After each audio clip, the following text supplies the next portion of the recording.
Okay guys, we are finally back with game number 2. Took us quite some while to actually get into this one, but here we are, Mineski once more going up against the Wake. This is the second game of this 2-game series where Mineski, they do have that 1-game lead already as it is, and the Wake, they've gotten one additional stand-in from game number 1.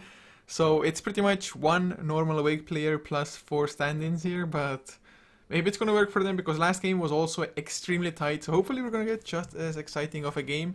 But being here, we're HeflaTV, I'm gonna be Couchor, once again gonna be joined by Danelie casts. And now Awake changing a stand-in, is it gonna make things better or worse for them? If they have the same synergy as last game, it shouldn't be a problem. It shouldn't be, but we never know.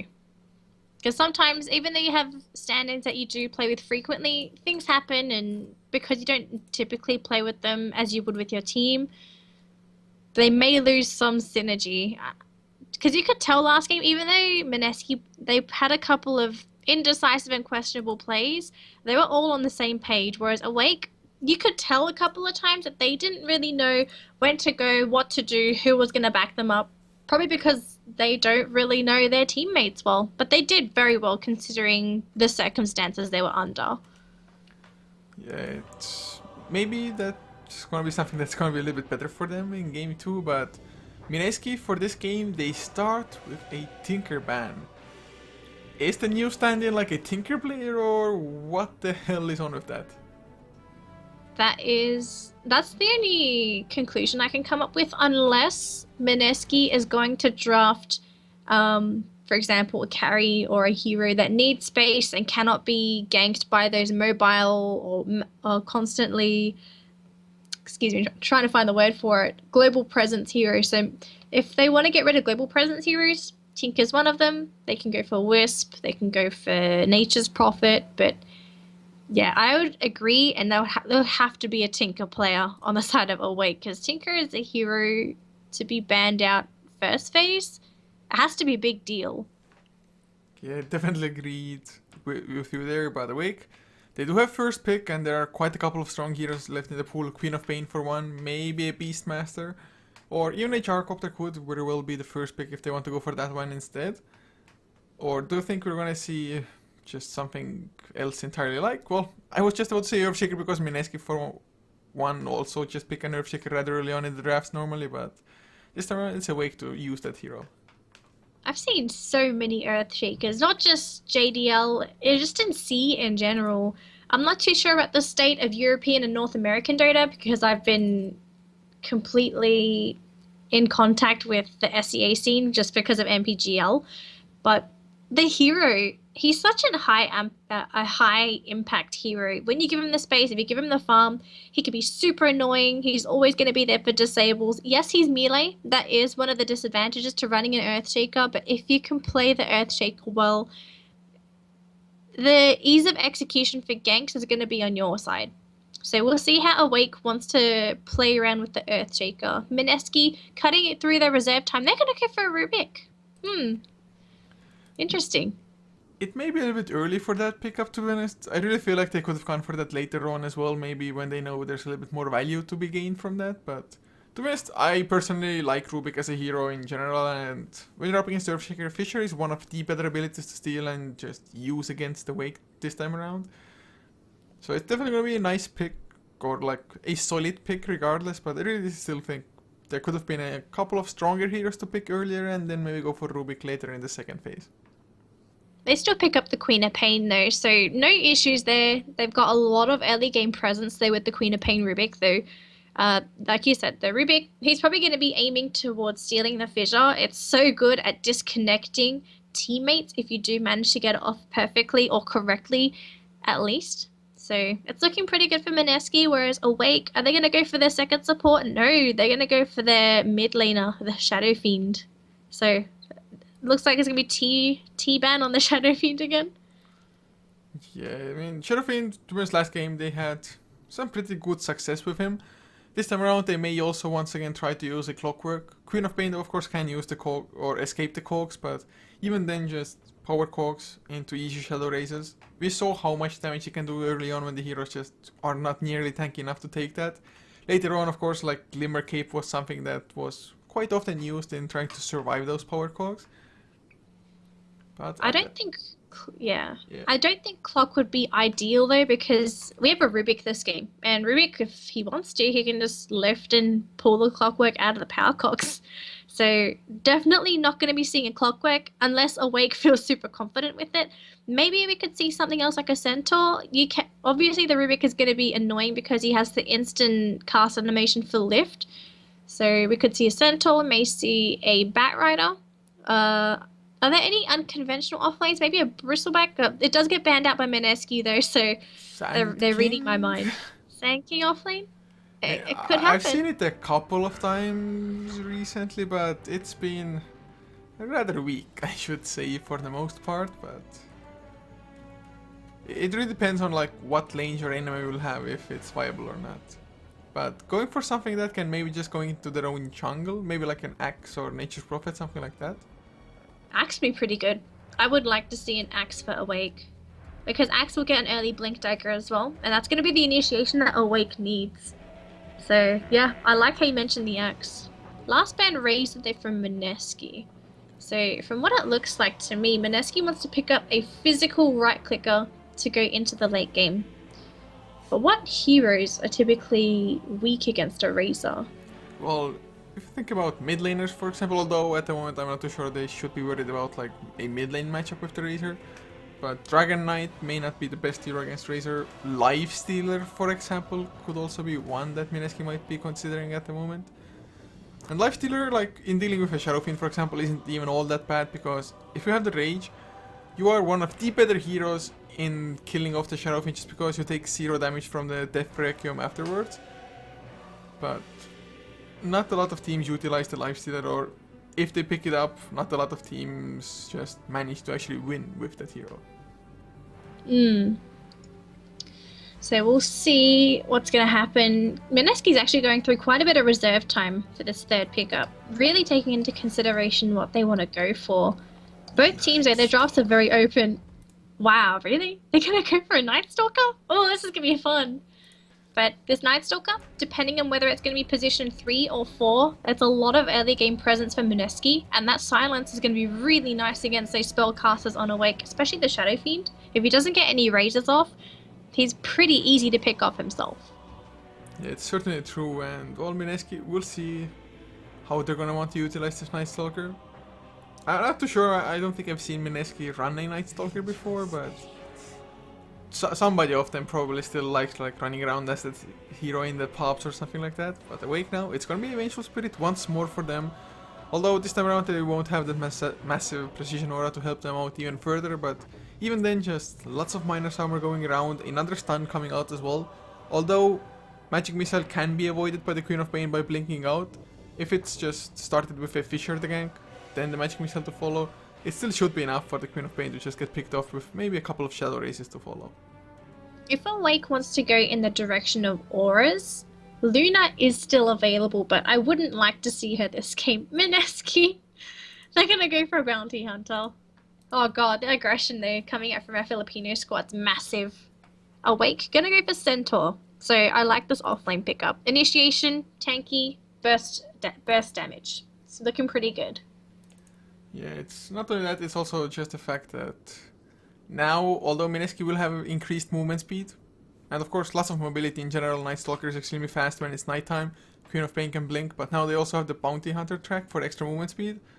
But with the Stampede, Awake should still be able to just get enough distance between them if necessary, or of course at the same time maybe catch up, because track, it does also make it harder for you to like secure your kills when the enemy is just running away from you. Yeah. But don't forget the added perk or the changes really with the track. Any heroes that are tracked, they're going to get hit by a Shuriken Toss, who are, if they're within a 1.2k radius of each other. So that's going to be super annoying. It does do quite a bit of damage as well, 375 damage per target, per Shuriken Toss. So we'll see how it works in favor of Mineski. If they Awake, they're going to be okay if in coping against Mineski, so long as they don't pick anything greedy as that last hero. Because if I see any greedy heroes from Awake, Mineski's going to punish it so badly, because Mineski, their heroes come online really, really quickly. that if they want to, they can close the game out in about 20 minutes if they want to. So Awake shouldn't go for anything like a Spectre or a Naga or an Anti-Mage. Any teamfight carries that won't be too easy to gank, maybe we could recommend? For a week? Yeah. Well, Luna, I guess, is kind of easy to gank still, although it's decent in teamfights at least. Although I think Mineski themselves might want to or need to go for Luna. Natural BKB carrier plus, although they have some pretty nice aggression, they are rather heavily lacking just actual pushing power for now. So Luna could quite just remedy that, or maybe if they wanted they could also like try to go for, let's say, a Templar Assassin somewhere, get like a Desolator on him to speed up the push that way. But yeah, I mean, they really need something to actually allow them to like end the game rather than just only get pickoffs.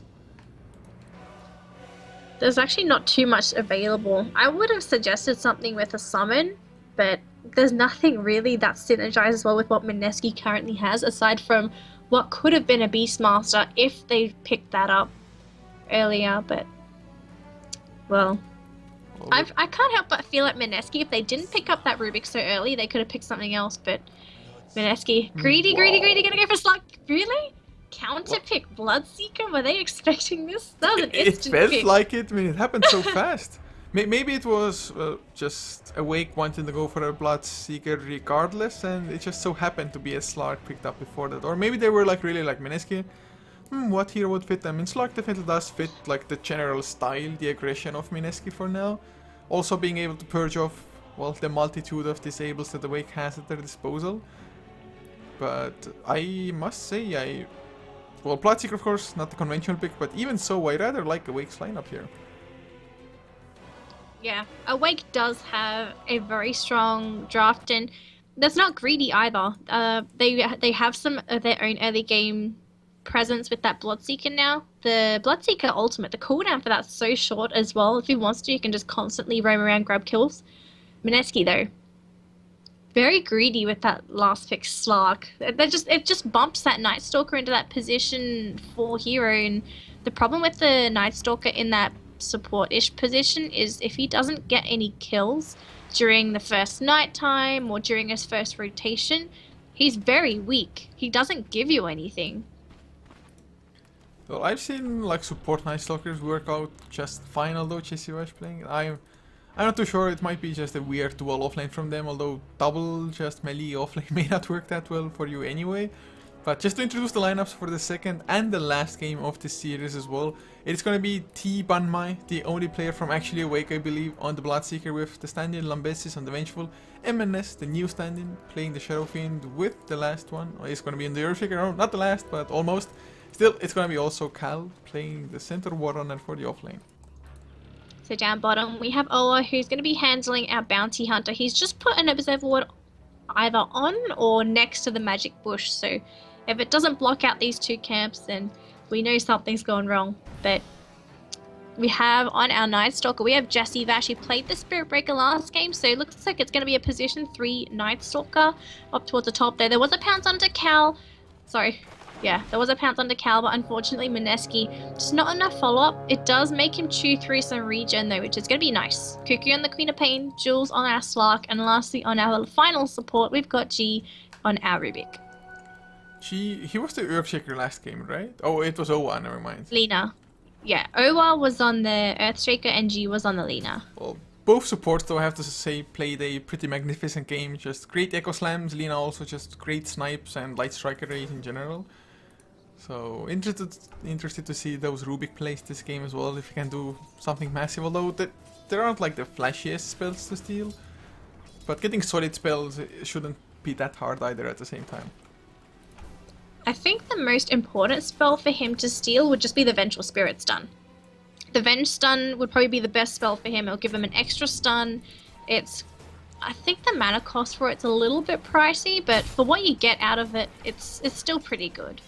Yeah, once you already have like arcane boots, it's gonna be just fine. Although I think Fisher can be just as good. Sometimes, of course, you can screw over your own team by them just being unable to follow up.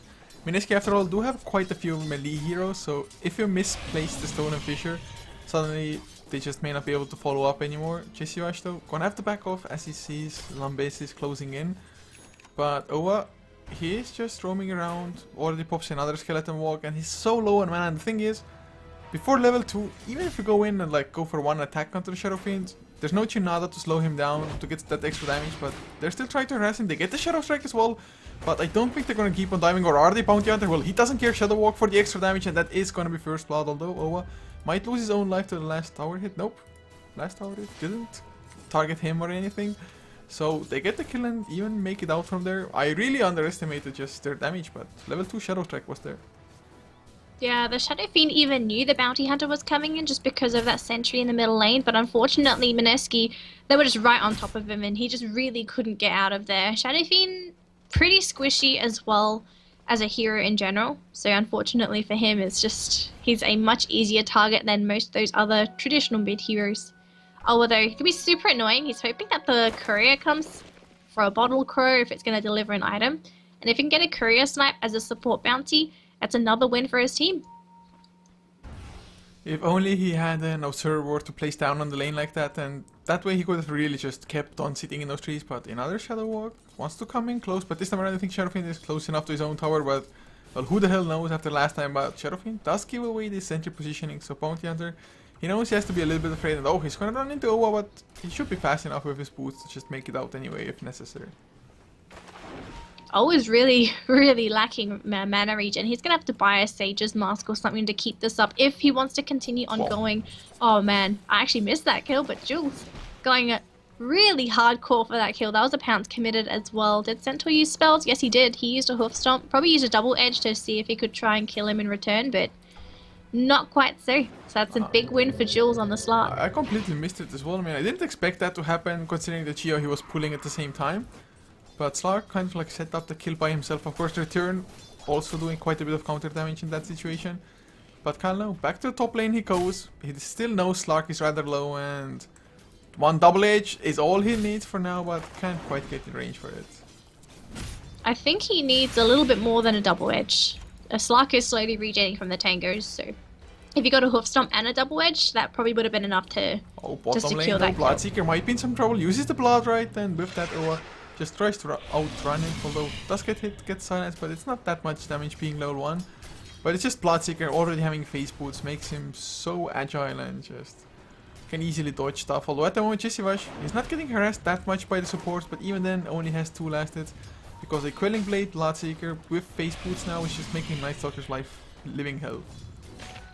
Living hell indeed. First nighttime has been popped though, but jCrush, he's probably just going to spend some more time in the lane to farm. He is only level 3, only has 2 points into the Void. Bounty Hunter though, he will be spotted out by T-Ban. I actually have vision of poor Owa, and that's going to be the end of the bounty. He's only level 2 as well, so he is a very, very squishy hero. And jCrush going to TP up into top lane. Will he find a kill though? Cal, just think about it. There's the Void to slow him down, Jules. He has the pounce ready. Very, very patient play. Not throwing the pounce immediately. It does connect, and that's going to be a nice kill there for Mineski, but they get another kill. They get a kill on the Shadow Fiend, but they lose the Queen of Pain in the process. But still, a win for Mineski. Yeah, although in the mid lane, Shadow Fiend did get the kill on Queen of Pain before going down himself, so XP advantage was there towards the Shadow Fiend. But all in all, it's still a good trade like you said. As for now though, we do see Bloodseeker just leading in last. It's gonna go for drums next by the looks of things, so starting with the just some utility for the Bloodseeker, extra attack speed, extra movement speed. That way jCrush though in the mid lane gets bolted up. There's the Shadow Strike and the Void, both MNS. Misses the first Shadow Race, but with the Fisher can he get a little bit more? Nope, not gonna happen. And Queen of Pain Sonic Wave was already used for the previous kill, so can't really follow that one up. It would have been really good if Mineski managed to get the kill there onto MNS, but unfortunately they won't be able to. They're going to have to see if they can get another opportunity. Night Stalker going to go for a top gank. He's actually going to go for a wraparound. Oh, bottom lane though, just one more attack is all they need. Bloodseeker just having the thirst, making it so that the Shadow Walk doesn't give you, or Skeleton Walk doesn't give you immunity, or Shadow Walk? No, it's just the Shadow Walk, yeah. Skeleton Walk is of course for Clinks. But Bounty Hunter, just, well, level 3, not doing much of anything. Top lane we had a Fisher, but Jules was on the wrong side of it for the center to just follow up. The game's just slowing down a little bit, even though it's nighttime. Jesse Vash, he made one kill happen. He's by himself here. Gonna try and go for an Earthshaker kill. He's actually hitting pretty hard. Earthshaker has a fissure if need be, and he had an ally coming in as well. So nice decision there from Jesse Vash not to overextend. Just go for some harassment, push out the Earthshaker from the lane, and force him back to regen to free up some of those lanes for his own allies.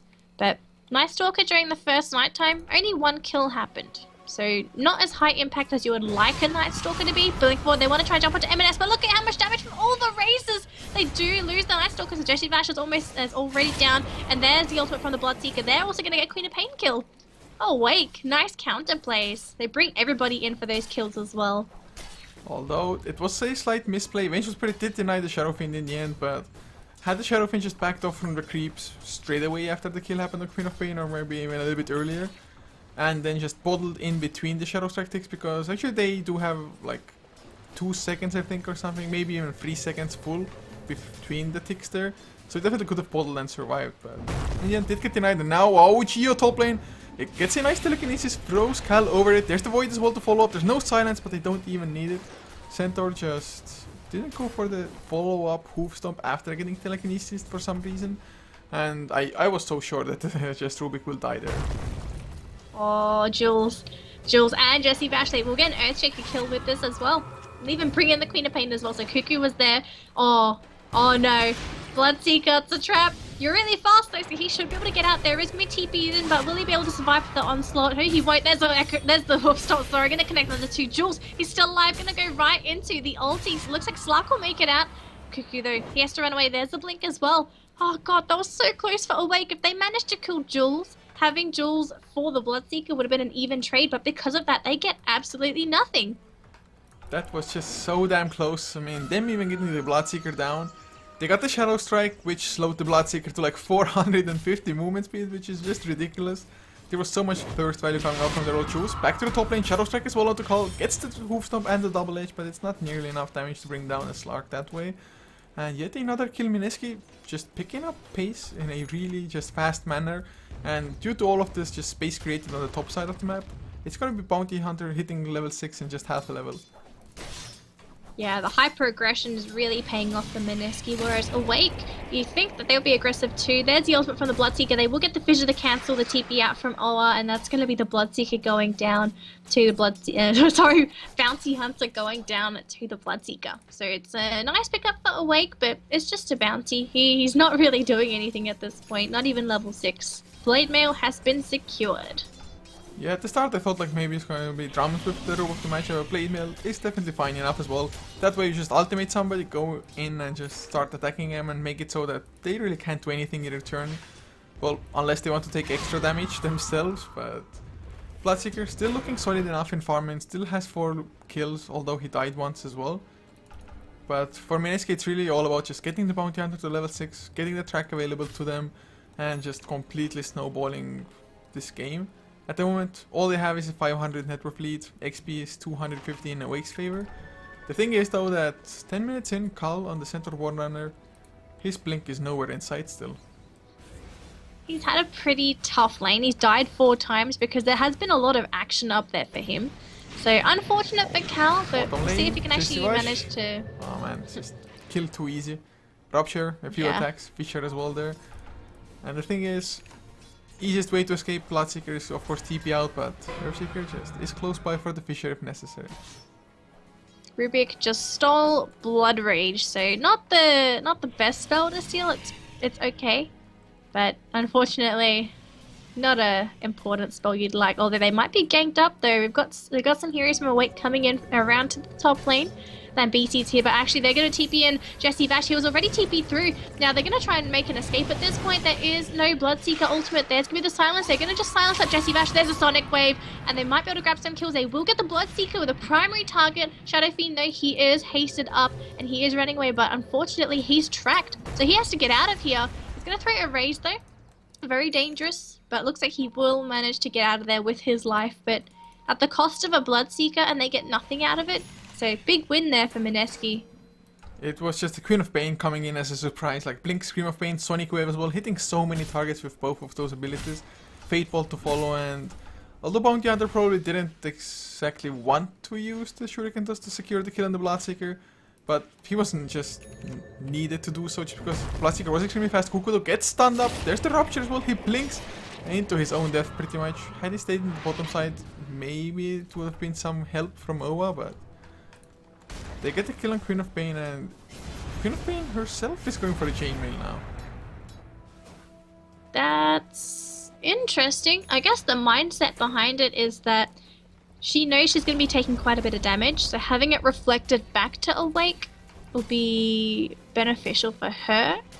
It doesn't work with the Bloodseeker Rupture though, does it? I'm pretty sure it doesn't, because it's its own instance of damage. Yeah, it should be so. Top lane choose, never mind. Just a stun on the Slark at the moment. Nothing else happening, although there might be more. Yeah, Magic Missile just gets touched with the Pounce, and Slark with the Hand of Midas just keeps on farming up. Is number 1 for now, although quite tightly just tied with the Bloodseeker still. Owa just running around. He does need somebody extra though at the moment, not only being level 1. And although Shuriken does quite a huge amount of damage, I mean 300 damage on level 3, that's like one of the best abilities. Although his level 2 Shadow Walk does last a little bit longer. Top lane Jules. And they get the disables. Well, there's the Rupture. Fisher to follow as well. I think they're gonna get the kill Shadow Dance. He's still gonna get stunned in the Hoof Stomp. Can he find the Pounce angle? He can, but he's just gonna keep on running even through the Rupture. But the vision is on him, of course, thanks to the Thirst. And well, that's a kill on him. Although mid lane, they also kill Queen of Pain. And now Bounty Hunter. Oh no! That dust was just like a inch off of the Bounty Hunter. It's by hair. But big losses for Mineski. It was supposed to be the Bounty Hunter and Couchor trying to get a kill onto MNS, but it ended up being the Shadow Fiend just getting a solo kill onto Couchor. So, bit of a misplay there for Mineski, and all of a sudden they lose a T1. There's the swap there. They're going to go onto Jesse Vash, and well, a little too cocky there, my friend. Yes, you are really quick during nighttime, but when you're going to be swapped and stunned, it's not going to help you. Man, that just happened in a flash, to be honest. Yeah. And Mineski, they just have the Shadow Fiend with such low health running away, and they can't really help it either. And now with the mech coming out on the Shadow Fiend Awake, they may even just try to just start going for additional aggression themselves. They only need so little extra to have the Blink Dagger on the center, which would allow them to just go even further a step above. And Mineski, to be honest, although they have the Slark farming with the Hand of Midas and everything, he still needs quite a bit more, as Owa in the mid lane just gets caught out with a Magic Missile. Top lane though, they might get the kill on the center. Oh, never mind. Is he going to be able to TP out? Maybe so. The Sonic Wave was just enough though. For a second I really thought Centaur is going to make it out from there, but suddenly loses about 250 gold, I think. Yeah, 240 gold on the Centaur. So that sets him back a little bit towards the Blink Dagger, but I think it's not that big of a problem for Awake because they're doing decently well without as well. So, just a bit of passive plays from both teams at this point. Aside from the occasional ganks here and there, it's not been as action-packed as last game, where it would be those full-fledged 5-on-5 engagements. It's just been those small skirmishes so far, so nothing big happening yet. I want to say yet because I've probably jinxed and we are going to see a 5-on-5 very soon. Awake though, they've got everybody. How can you call it I'm trying to jinx it. Couchor, please. I'm trying to jinx it. You may see it though, you've got some heroes congregating in that top lane. Fissure though, oh, the deny though from Owa though, that's really gonna hurt Awake. But it looks like Mineski not gonna try and jump. They're thinking about it though. I can bet you that the center was like, oh, free gold, come. Oh no, only half of it. Although Chesivash, he's hunting, but it looks like the second nighttime not gonna be all that effective for them either, and it is gonna wear out in about a minute's time. Bloodseeker though gets a tower deny of their own, so that way it's gonna be even. Although, oh, there's another Fisher nicely coming out. Geo gets a telekinesis, but can he really outrun them? Sure looks like it with his Stampede though. One more raise, no MNS. Made a mistake, should have just kept on running to go for the chase. Although Geo might still go down. They got the swap onto Owa, which made the Bounty Hunter escape, but it's still another kill for Awake, and probably as they're already down, might as well push the tier 2, right? Yeah, They could push T2 if they want, but the question is, do they really want to? They've got the Centaur defending that top lane from the Night Stalker. Actually gonna be jumped up by Jesse. Vash though, TP is gonna come in from the Vengeful Spirit.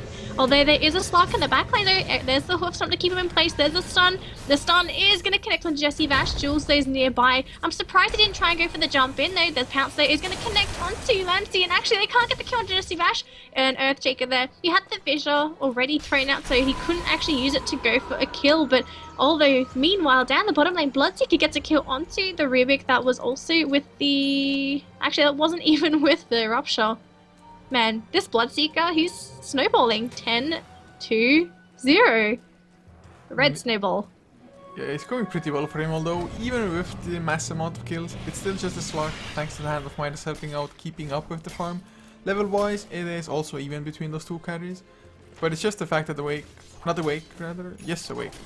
Whoa, I just got so confused for a second, but they also have a Shadow Fiend on their side, which of course helps out with the minus armor that they provide. The mech in the team finds, although he's going back towards a Yule Scepter.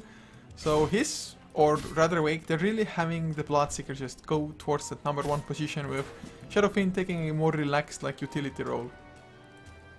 It's going to be good for setups though, Jules. They're going to be spotted, just going to have a couple of hits thrown out by M and S, but unfortunately no one able to catch up to the slippery old Jules. So he gets out safely. Blink Dagger though secured on our Centaur.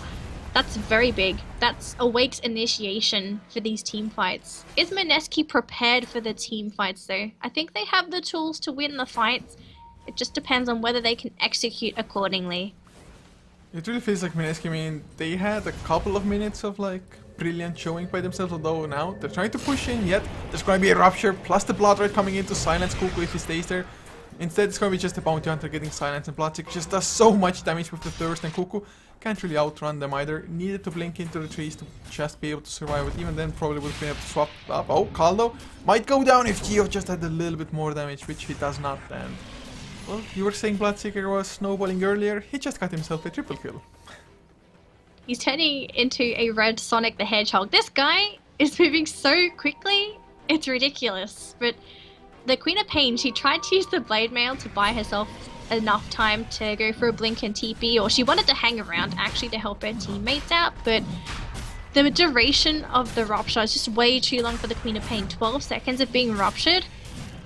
Especially when you're a mobile squishy hero like a Quap, you don't want to be ruptured. So, great stuff coming out from Awake. They're playing with 4 stand-ins, but it's working.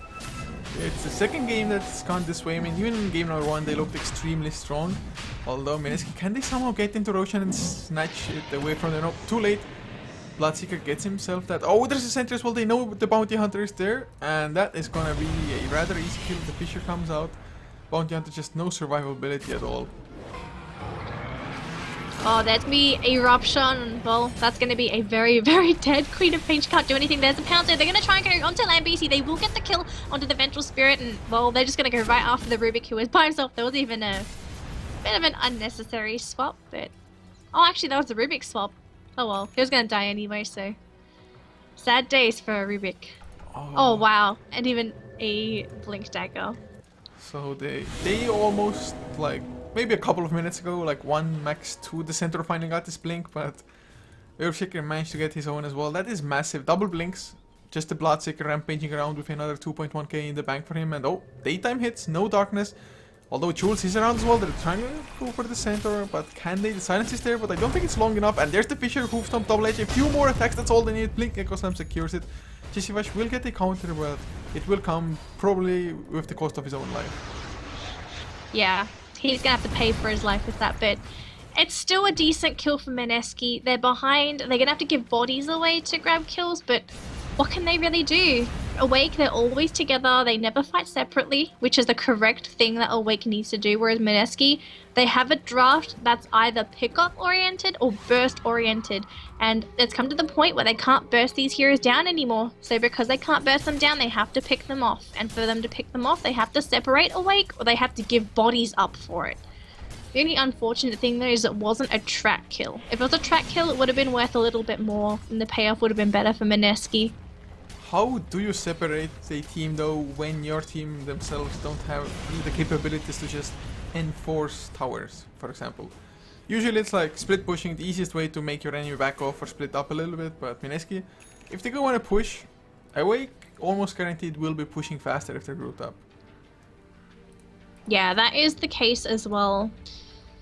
Melman and Mineski. They had a rough game for game 1. It was rough early game. They managed to come back in the late game. Game 2 though, a different story. I don't know if they can recover. They're going to have to rely on Awake making those big mistakes. And down bottom though, oh well, he wants to only take the tower, but they're not even going to let him take the tower. They bring everybody in. They've got Cal, they've got T, they've got Gigabyte as well, and that's even a tower deny. More salt to the wound for poor Ola and the bounty. Yeah, the tower was deniable earlier on as well, but this was just excellent bait coming out for them. Jessivash in the meantime does have a hand of Midas finished. Slark gets himself a Silver Edge as well. Although, I suppose like disabling Presence of the Dark Lord, for example, and does it also take out the Necromastery of the Shadow Fiend? Yeah. I mean, Shadow Fiend actually loses 72 damage when you just get hit by the Silver Edge then. I think so, yes. Because it gets rid of all passives. It's very interesting. It's very unique, but I don't think it's enough to really merit shutting down the Shadow Fiend. I would rather have you use it on the Bloodseeker, for example. Because remember, he has this Thirst. If you can get rid of that passive Thirst, I'm not too sure if it does work on Thirst, but if it does, that means that shutting down a Bloodseeker means that it's going to help your teammates for that little bit. And don't forget, Bloodseeker gets empowered the more low HP targets there are. Yeah, it should work in all honesty. It's just another passive. Dota sometimes it has a mind of its own, so.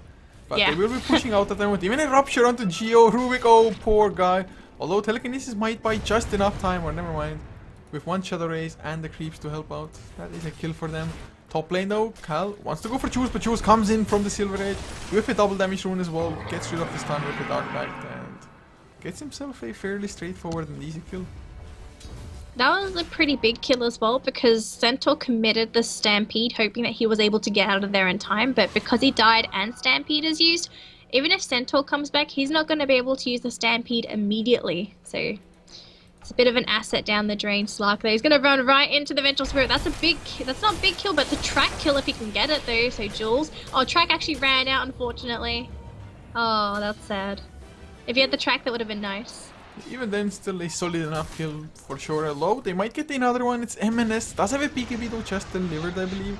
There's the Requiem of Souls though. Gonna get cancelled. Silence up as well. Pop. PKB. Another Requiem, but this time around nobody's like exactly next to him. So that's just a 10-second PKB. Requiem of Souls. Although look at the speed of this Bloodseeker. 600 movement speed. Does not get the Rupture. He was so close to getting it onto Cuckoo, but man, the speed is just. Have you seen the? I think it was the GIF made once the patch came out. They created like loads of units that were on low health, and then just had the Bloodseeker be like the Flash. Yep.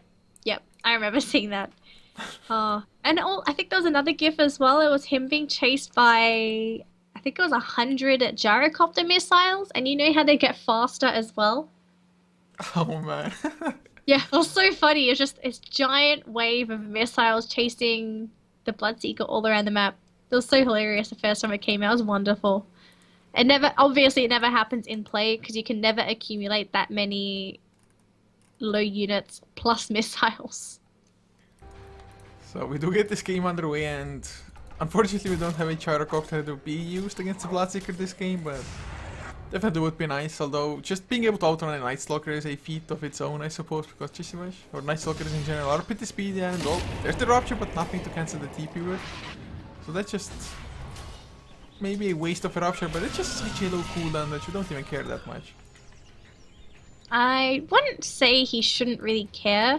It does have a low cooldown, but unfortunately the mana cost for it's pretty pricey, so you don't really want to spam it out and not have your mana regen up at some point. You still got to be careful with it. He does have a couple of other items that he still needs to cast, although the only one that he really needs to use is Blade Mail, which is relatively cheap, but if you want to keep on using the Blood Rite, you got to be careful. His mana pool is he just wants to have the Earthshaker feel useful when he uses Arcane Boost. That's harsh. That's harsh. Well, Earthshaker has had a pretty good game, although has been a part of 9 kills only. Of course, Vengeful Spirit 10. or rather, well, Centaur, 6 kills. That's a little bit weird to see. Oh, blink forward.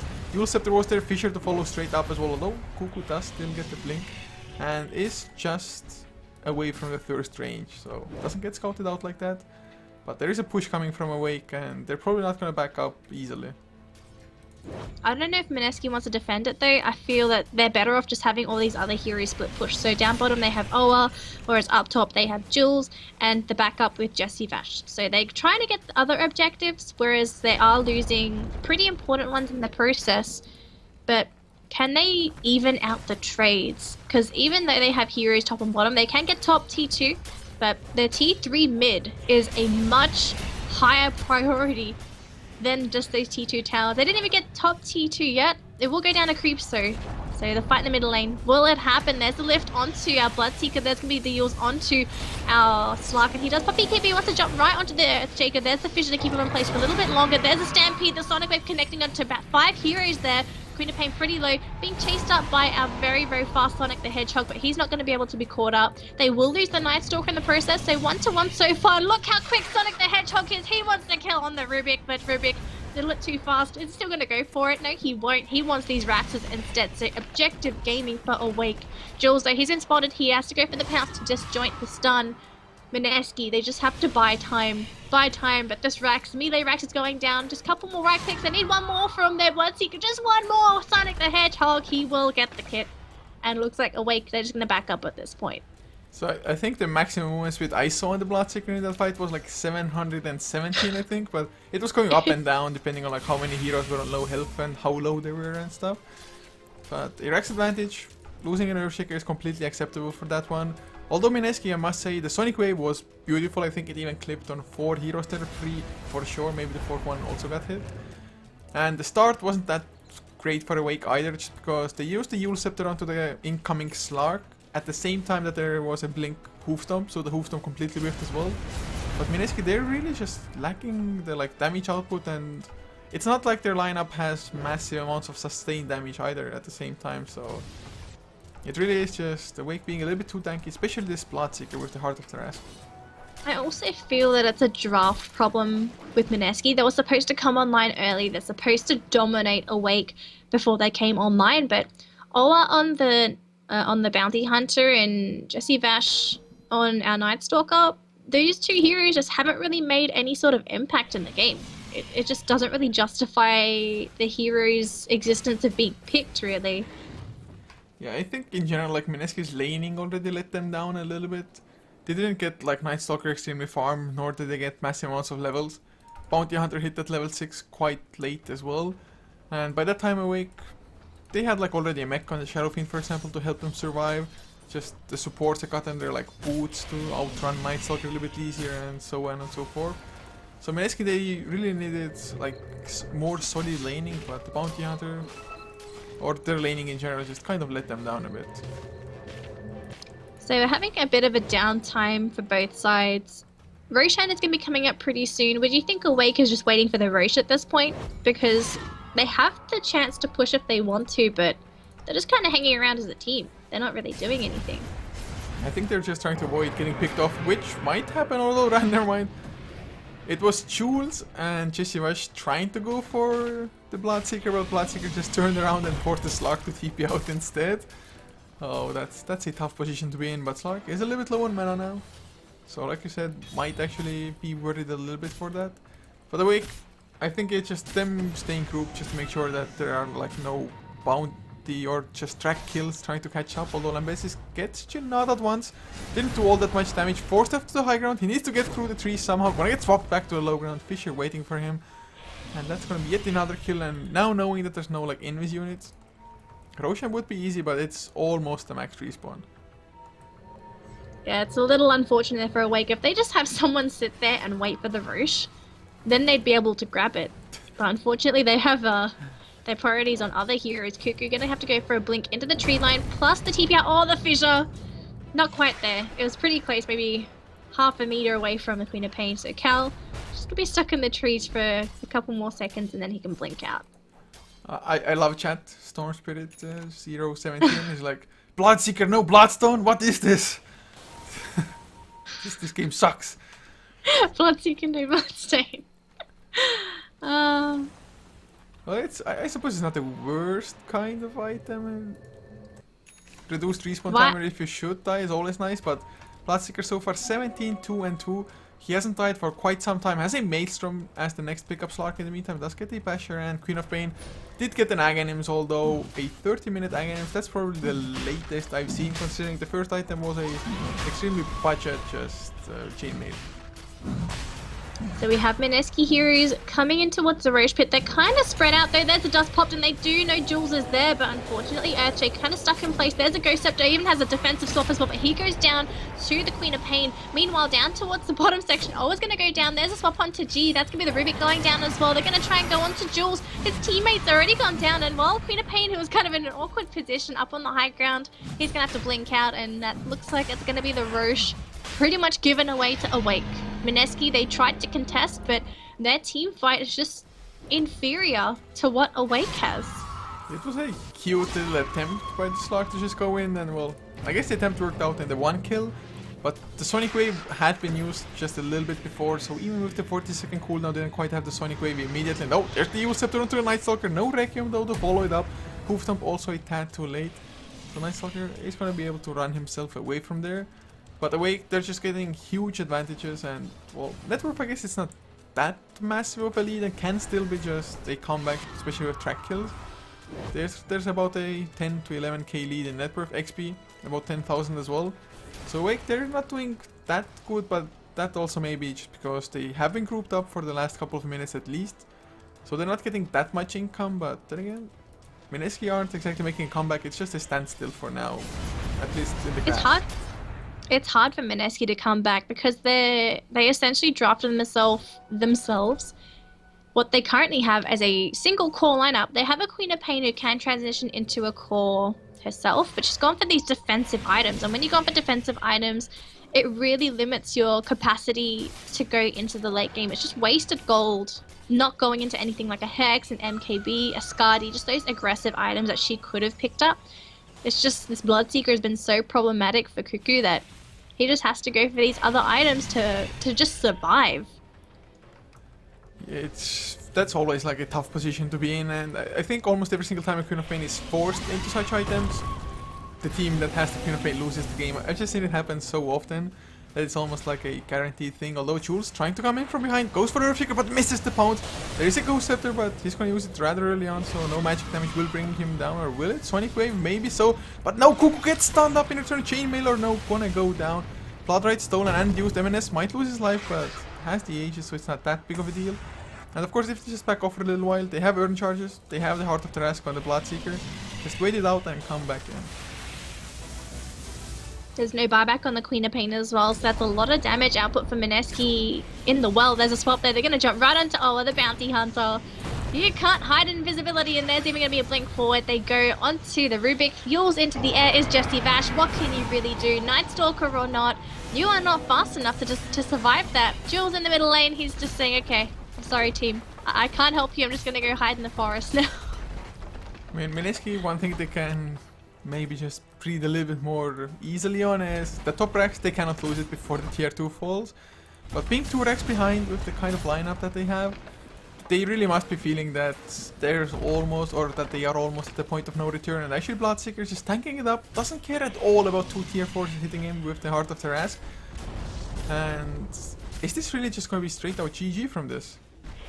I feel like it is. If Mineski tried to defend this, there's a Sonic Wave. It does a little bit of damage. There's the GG as well after the Sonic Wave. Oh, Mineski. Good first game, unfortunately. Not able to come back in the second game. The skirmish is still happening. Unfortunately, it's just a bit of a pride skirmish. Yeah. But 1-1. Awake, game number 1. We're rather close to just winning the game as well, or at least definitely gave a run for Mineski's money. But game number 2 looked pretty solid, had the lead for most of the game and never really let go of that as well. Of course, I think game number 2's draft for Mineski was a little bit weird, and maybe they were just trying to go for something experimental, but didn't work out. But Awake, just have to commend them anyway with the amount of stand-ins that they had. Really admirable show. But guys, we are done now for today. Of course, we're gonna have more Dota coming up on this very same channel in about 50 minutes. It is gonna be the Mountain Trail Challenge, I think it's called. It's gonna have Vega Squadron going up against Lemon Dogs. It's just the best of one there, but a great game nonetheless. And later on hitbox.tv/gameshowen, as in Game Show English, it is going to be Vega Squadron versus Goomba as well at 19 CEST, Central European Summertime. So we're going to have more Dota coming up your way. If you want to know when we're going live and everything, you can always follow HeflaTV on both Facebook and Twitter. And of course, you can check out the casters personally at Couchor for me. And Danny, where can they find you? You can just find me at Danelie Cast. It's the same name for Twitter, for Facebook, for Instagram. Pretty easy. Just /Danelie Cast. That's cool. If you want to know the pronunciation or the spelling, just look at the title of the stream. Everything is there for you. It's even there for Couchor too. Yeah. It's rather easy for my name at least, but... although lots of people want to say Couchor, like ER in the end. I don't know why, but everybody does it. Everybody does it, you including, but... At least when it's like written out. But in any case, guys, just a few songs now to finish the stream, and hopefully we're gonna see you back on this one in about 50 minutes for Vega Squadron versus Lemon Dogs.